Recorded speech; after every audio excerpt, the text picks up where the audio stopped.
Welcome to Stories with Liz. It is time for a story by Wilkie Collins, who is growing to be one of my favorite authors. He's writing such thrilling stories, and this one is called Up With the Brig, and it is just so thrilling. It was first released in 1859.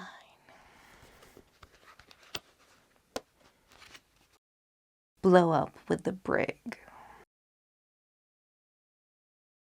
I've got an alarming confession to make. I am haunted by a ghost. If you were to guess for 100 years, you would never guess what my ghost is. I shall make you laugh to begin with, and afterward I shall make your flesh creep. My ghost is the ghost of a bedroom candlestick. Yes, a bedroom candlestick and candle. Or flat candlestick and candle, put it which way you like. That is what haunts me. I wish it was something pleasanter and more out of the common way, a beautiful lady, or a mine of gold and silver, or a cellar of wine, and a coach and horses, and such like. But being what it is, I must take it for what it is, and make the best of it, and I shall thank you kindly if you will help me out by doing the same.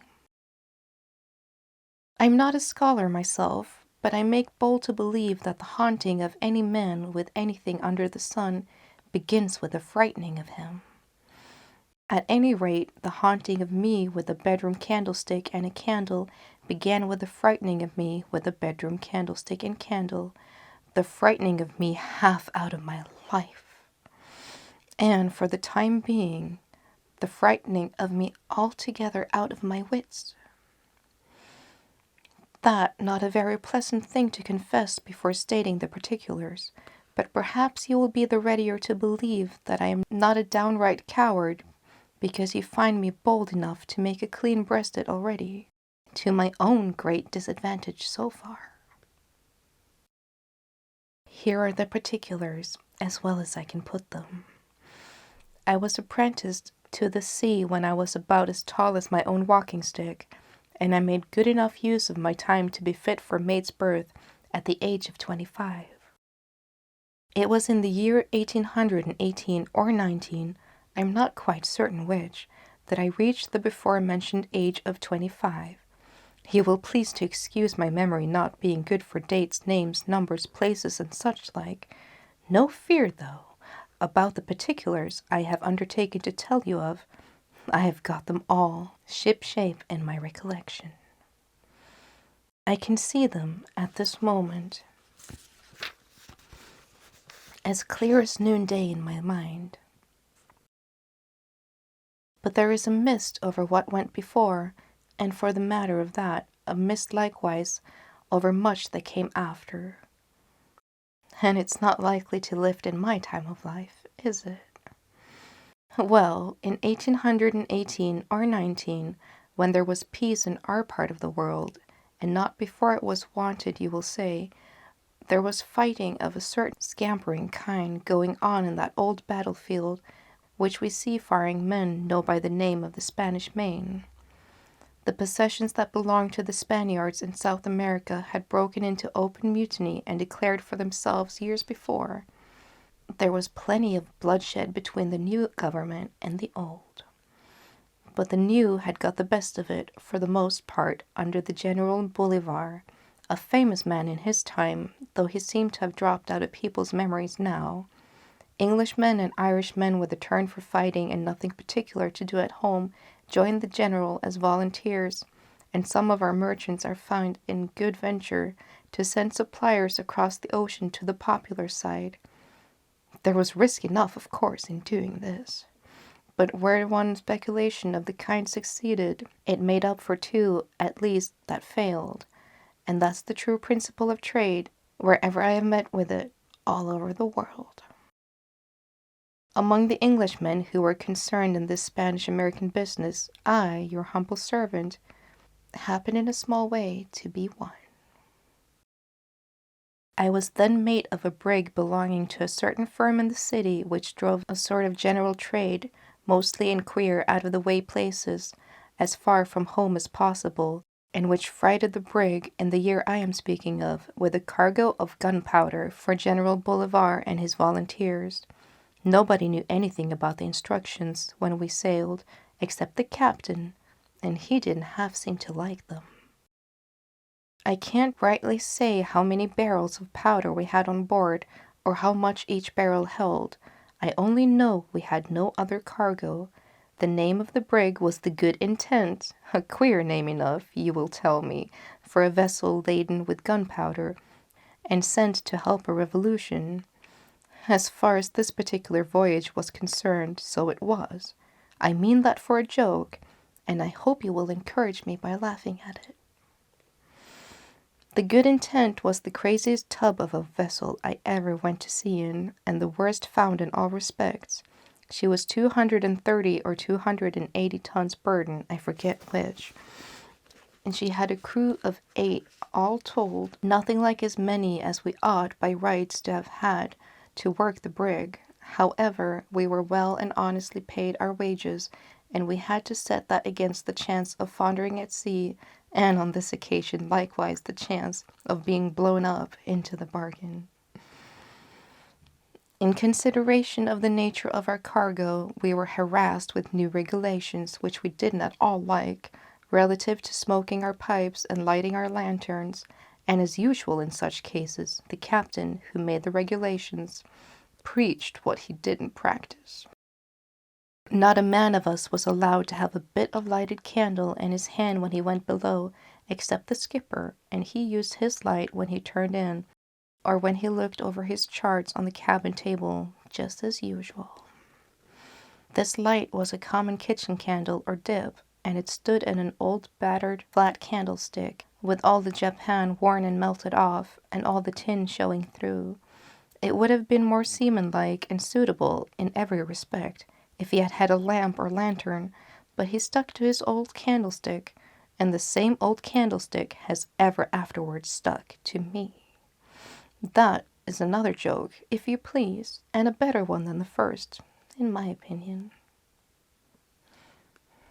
Well, I've said well before, but it is a good word that helps a man on like.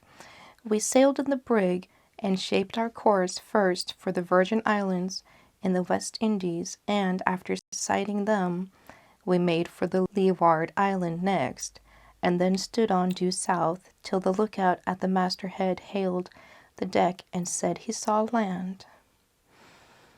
The land was the coast of South America. We had had a wonderful voyage so far. We had lost none of our spares or sails, and not a man of us had been harassed to death at the pumps.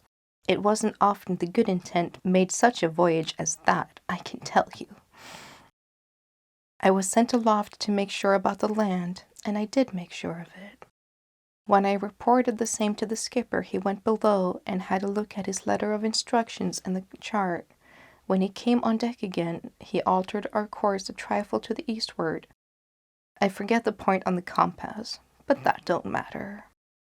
What I do remember is that it was dark before we closed in at land. We kept the lead going, and hove the bridge to in from 4 to 5 fathoms of water, or it might have been 6, I can't say for certain. I kept a sharp eye on the drift of the vessel, none of us knowing how the currents ran on that coast.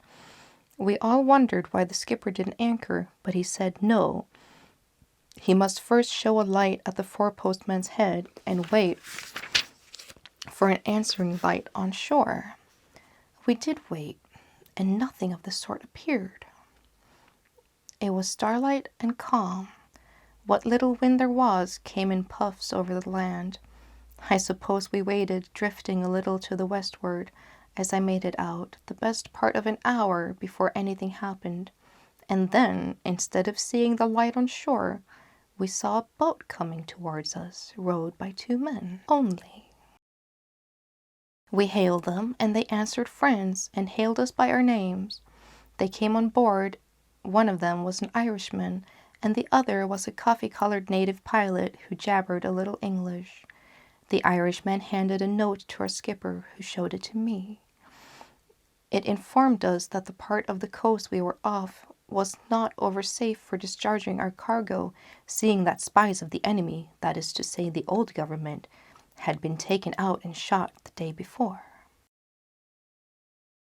We might trust the brig to the native pilot, and he had his instruction to take us to another part of the coast. The note was signed by the proper parties, so we let the Irishman go back alone in the boat and allowed the pilot to exercise his lawful authority over the brig. He kept us stretching off from the land till noon the next day, his instructions seemingly ordering him to keep us well out of sight of the shore. We only altered our course in the afternoon, so as to close in with the land again a little before midnight. This same pilot was as ill-looking a vagabond as I ever saw. A skinny, cowardly, quarrelsome mongrel who swore at the men in the vilest broken English till they were every one of them ready to pitch him overboard. The skipper kept them quiet, and I kept them quiet, for the pilot being given to us by our instructions, we were bound to make the best of him. Near nightfall, however, with the best will in the world to avoid it, I was unlucky enough to quarrel with him.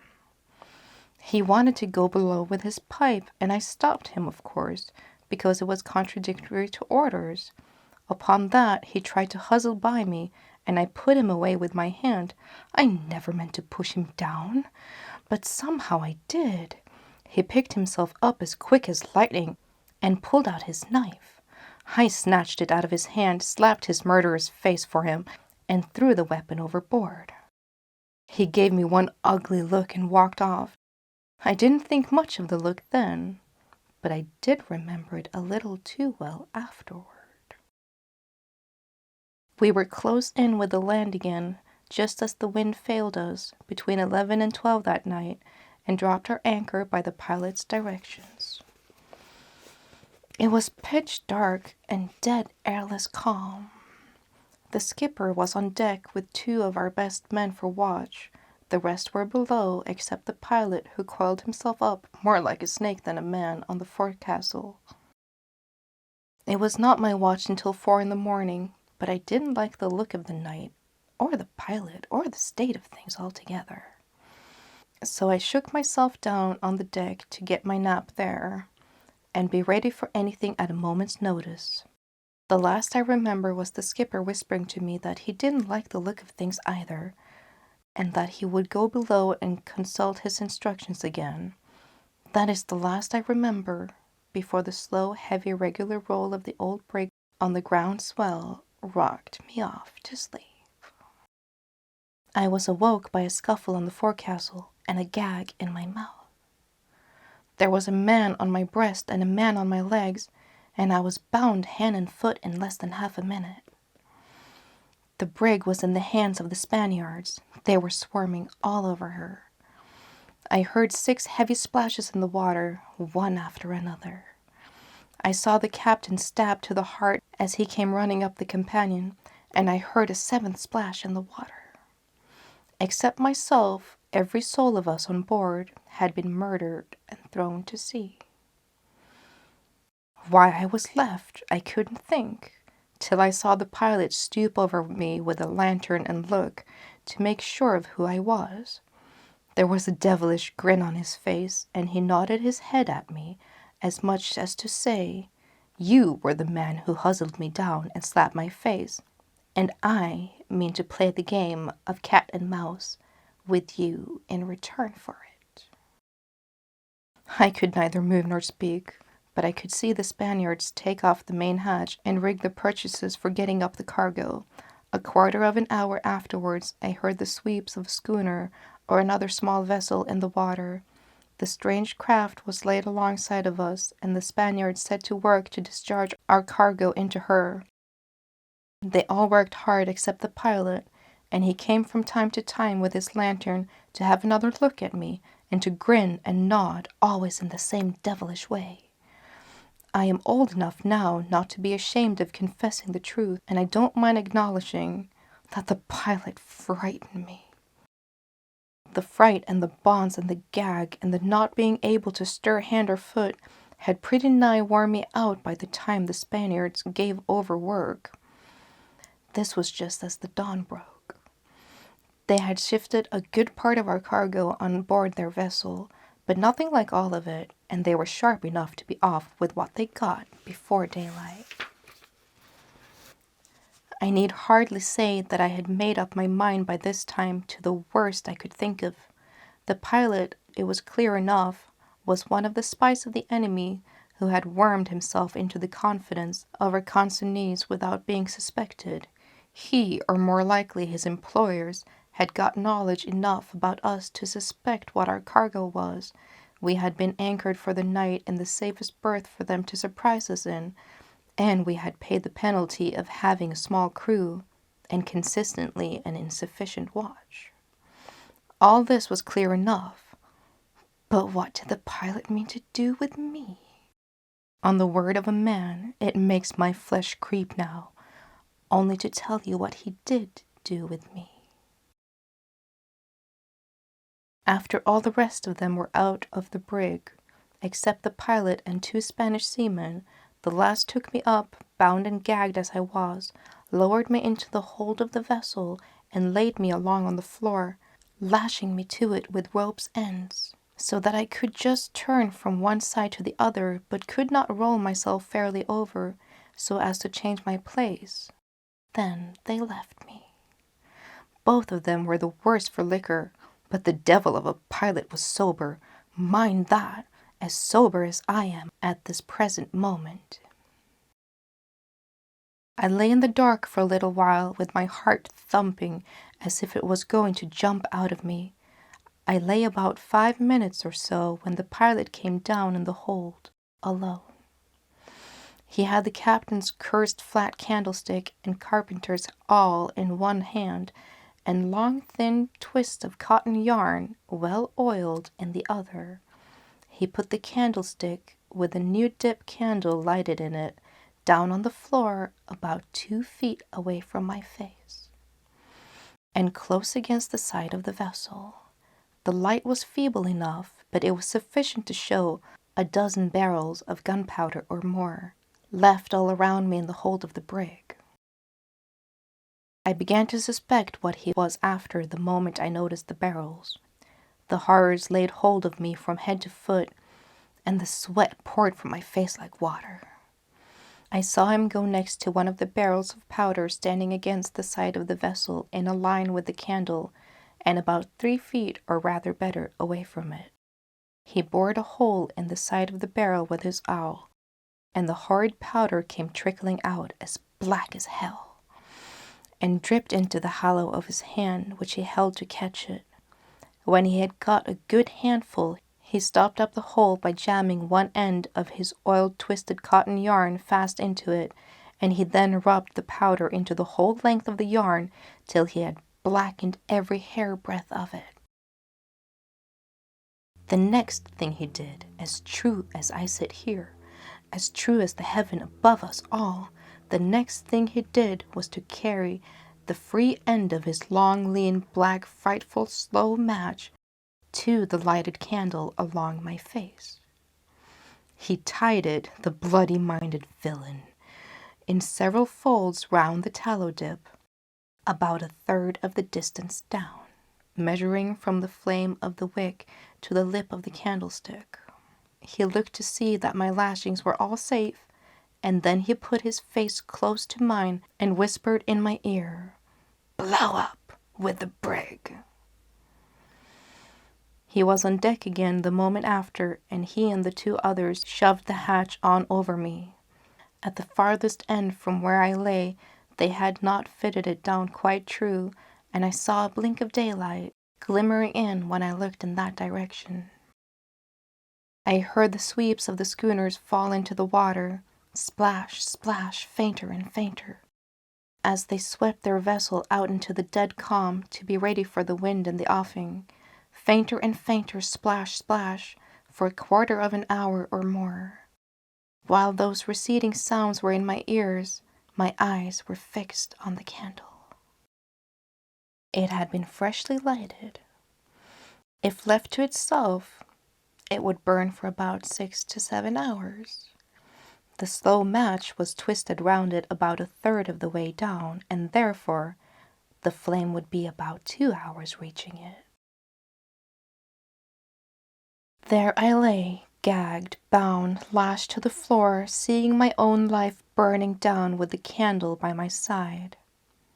There I lay alone on the sea, doomed to be blown to atoms, and to see that doom drawing on nearer and nearer with every fresh second of time, through nigh on 2 hours to come, powerless to help myself and speechless to call for help to others.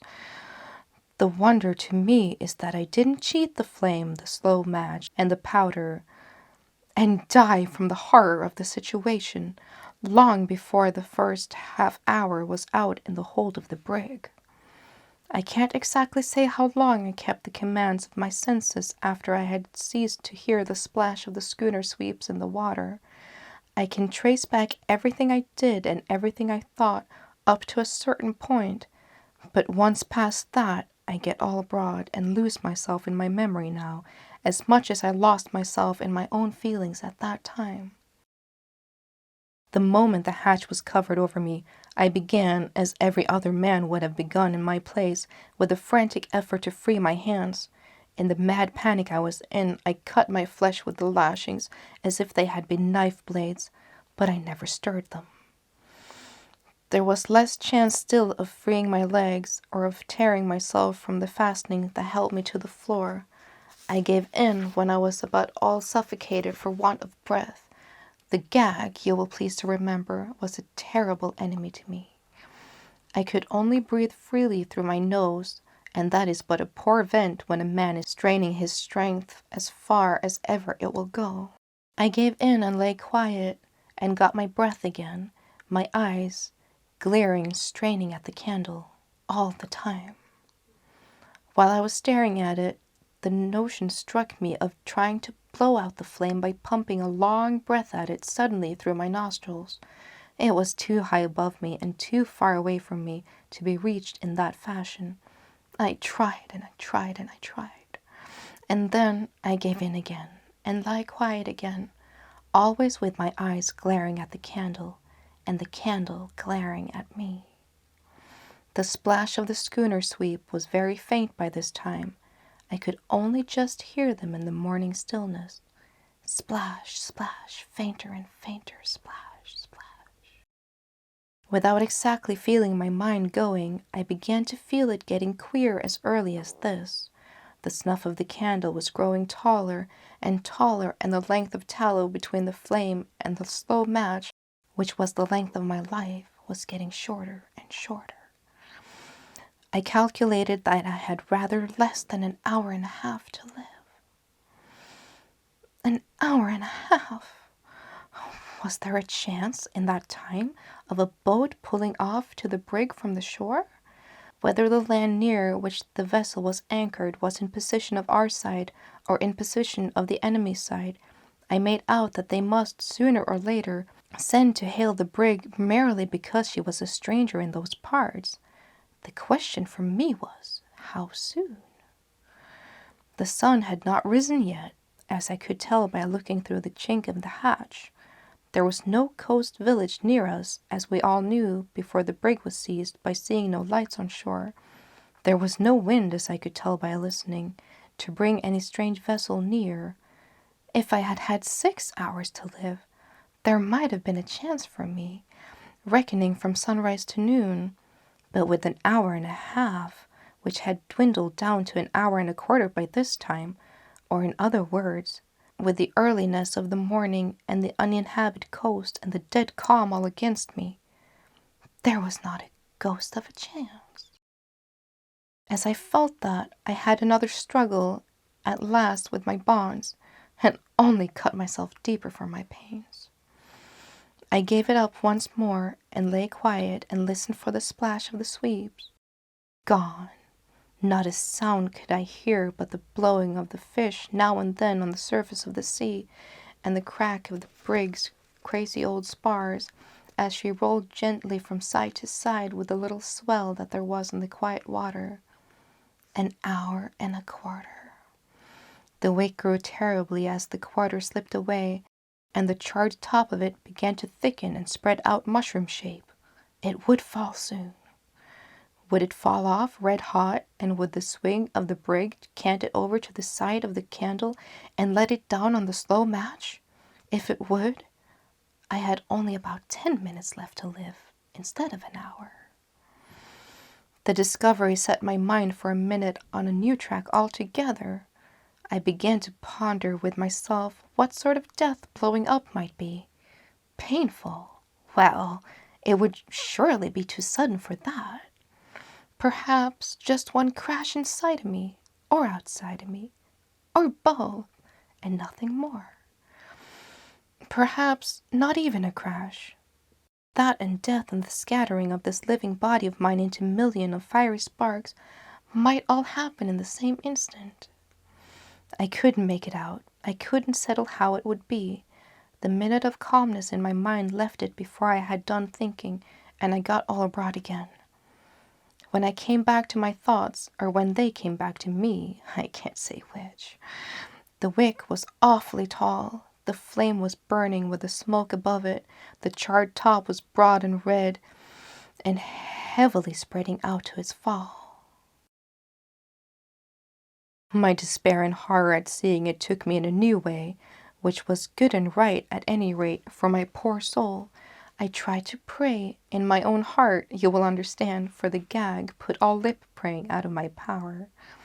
I tried, but the candle seemed to burn it up in me. I struggled hard to force my eyes from the slow, murdering flame and to look up through the chink in the hatch to the blessed daylight. I tried once, tried twice, and gave it up. I next tried only to shut my eyes and keep them shut. Once, twice, and the second time I did it. God bless old mother and sister Lizzie. God keep them both and forgive me. That was all I had time to say in my own heart before my eyes opened again in spite of me, and the flame of the candle flew into them, flew all over me, and burned up the rest of my thoughts in an instant. I couldn't hear the fish blowing now. I couldn't hear the crack of the spears. I couldn't think. I couldn't feel the sweat of my own death agony on my face. I could only look at the heavy charred top of the wick. It swelled, totted, bent over to one side, dropped, red hot at the moment of its fall. Black and harmless, even before the swing of the brig had canted it over into the bottom of the candlestick. I caught myself laughing. Yes, laughing at the safe fall of the wick. But for the gag, I should have screamed with laughing. As it was, I shook with it inside me, shook till the blood was in my head and I was all but suffocated for want of breath.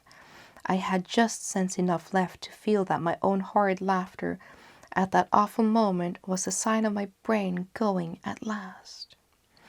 I had just sense enough left to make another struggle before my mind broke loose like a frightened horse and ran away with me. One comforting look at the blink of daylight through the hatch was what I tried for once more. The fight to force my eyes from the candle and to get that one look at daylight was the hardest I had had yet, and I lost the fight. The flame had hold of my eyes as fast as the lashing had hold of my hands. I could not look away from it. I couldn't even shut my eyes when I tried that next for the second time. There was the wick growing tall once more. There was the space of the unburned candle between the light and the slow match shortened to an inch or less. How much life did that leave me? 3/4 of an hour? Half an hour? 50 minutes? 20 minutes? Steady. An inch of tallow candle would burn longer than 20 minutes. An inch of tallow. The notion of a man's body and soul being kept together by an inch of tallow. Wonderful! Why, the greatest king that sits on a throne can't keep a man's body and soul together, and there's an inch of tallow that can do what a king can't. There's something to tell mother when I get home, which will surprise her more than all the rest of all my voyages put together. I laughed inward again at the thought of that, and shook and swelled and suffocated myself, till the light of the candle leaped in through my eyes and licked up the laughter and burnt it out of me, and made me all empty and cold and quiet once more. Mother and Lizzie. I don't know when they came back, but they did come back, not as it seemed to me into my mind this time, but right down bodily before me in the hold of the brig. Yes, sure enough, there was Lizzie, just as light-hearted as usual, laughing at me. Laughing? Well, why not? Who is to blame Lizzie for thinking I'm lying on my back drunken in the cellar with beer barrels all round me? Steady, she's crying now, spinning round and round in fiery mist, wringing her hands, screeching out for help, fainter and fainter like the splash of the schooner's sweep, gone, burned up in fiery mist. Mist? Fire? No, neither one nor the other. Its mother makes the light, mother knitting, with 10 flaming points at the end of her fingers and thumbs, and slow matches hanging in bunches all round her face instead of her own grey hair. Mother in her old armchair, and the pilot's long skinny hands hanging over the back of the chair, dripping with gunpowder. No, no, no gunpowder, no chair, no mother, nothing but the pilot's face, shining red hot like a sun in the fiery mist, turning upside down in the fiery mist, running backwards and forward along the slow match in the fiery mist, spinning millions of miles in a minute in the fiery mist, spinning itself smaller and smaller into one tiny point, and that point darting on a sudden straight into my head, and then all fire and all mist, no hearing, no seeing, no thinking, no feeling. The brig, the sea, my own self, the whole world, all gone altogether. After what I just told you, I know nothing and remember nothing. Till I woke up, as it seemed to me, in a comfortable bed with 2 rough and ready men like myself sitting on each side of my pillow, and a gentleman standing watch at me at the foot of my bed. It was about 7 in the morning. My sleep, or what seemed like my sleep to me, had lasted better than 8 months. I was among my own countrymen in the island of Trinidad. The men at each side of my pillow were my keepers, turn and turn about, and the gentleman standing at the foot of the bed was the doctor. What I said and did in those 8 months I never have known and never shall. I awoke out of it as if it had been one long sleep. That's all I know. It was another 2 months or more before the doctor thought it safe to answer the questions I asked him.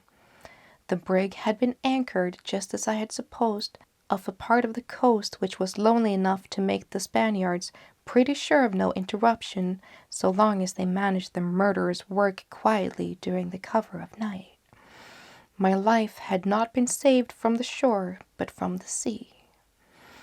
An American vessel, becalmed in the offing, had made out the brig as the sun rose, and the captain, having his time on his hands in the consequence of the calm, and seeing a vessel anchored where no vessel had any reason to be, had manned one of his boats and sent his mate with it to look a little closer into the matter and bring back a report of what he saw. What the men saw, when he and his men found the brig deserted and boarded her, was a gleam of candlelight through the chink of the hatchway. The flame was within a thread's breadth of the slow match, when he lowered himself into the hold, and if he had not had the sense and coolness to cut the match in two with his knife before he touched the candle, he and his men might have been blown up along with the brig as well as me. The match caught and turned into sputtering red fire in the very act of putting the candle out, and if the communication with the powder barrel had not been cut off, the Lord only knows what might have happened.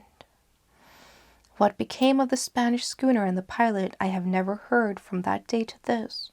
As for the brig, the Yankees took her, as they took me, to Trinidad and claimed their salvage, and got it, I hope, for their own sakes. I was landed just in the same state as when they rescued me from the brig, that is to say, clean out of my senses.